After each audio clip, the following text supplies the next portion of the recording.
Hello everyone, welcome to நர்பவி சமையல். இன்றைக்கி மெதுவடை எப்படி செய்யலான்னு பார்க்கலாம். நார்மலாக எனக்கு அவ்வளோ சரியாக எனக்கு வராது, பட் இந்த மெத்தட் நான் ட்ரை பண்ணி பார்த்ததில் நல்லாவே வந்திருந்தது. ஸோ நீங்களும் அதே மாதிரி ட்ரை பண்ணி பாருங்கள்.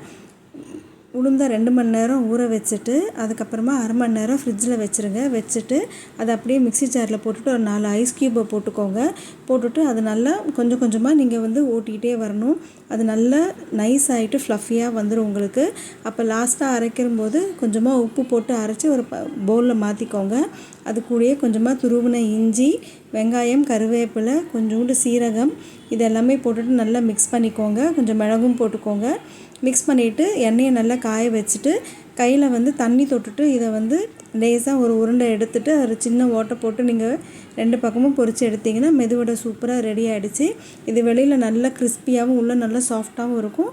ட்ரை பண்ணி பார்த்துட்டு எப்படி இருக்குன்னு சொல்லுங்கள். அன்போடு சமைங்க, ஆரோக்கியமாக சாப்பிடுங்க. நன்றி.